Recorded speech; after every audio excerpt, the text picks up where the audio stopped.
Have you ever wondered what happened to our 40 acres and a mule? In 1865, special field orders were issued following General Sherman's infamous March to the Sea, a military campaign during the American Civil War, in which General William Sherman led Union forces through Georgia, causing a 300-mile-long destruction from Atlanta to Savannah, which effectively disrupted the Southern economy, preventing the Confederate Army from defending its heartland.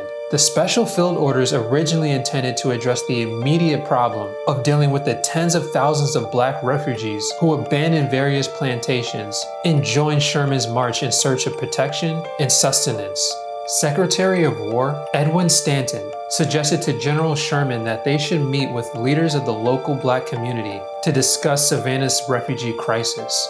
On January 12, 1865, at 8 p.m., 20 African American Baptist and Methodist ministers met with General Sherman and Secretary Stanton in regards to what the clergymen wanted for their people after the war concluded.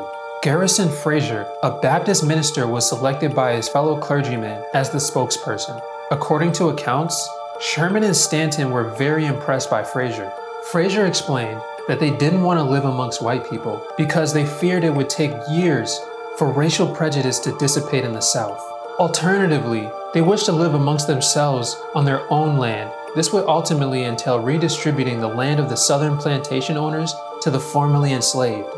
4 days later, Sherman issued his Special Field Orders Number 15, which allowed for the confiscation of 400,000 acres of land across the Atlantic coast of South Carolina, Georgia, and Florida, and dividing it into parcels of no more than 40 acres. This was to be settled by approximately 18,000 former enslaved families and other blacks living in the area. There were actually no mention of mules in the order, but some of the formerly enslaved population were granted army mules, resulting in the reparations program widely being known as 40 Acres and a Mule. Some historians believe Sherman's intention for the order was to be a temporary solution to address the immediate problem and not to grant permanent ownership of the land to the freedmen, although most of the recipients assumed otherwise. However, after the assassination of President Lincoln in April 1865, President Andrew Johnson, originally a Southerner who favored Confederate slaveholders, overturned the special order in August of 1865.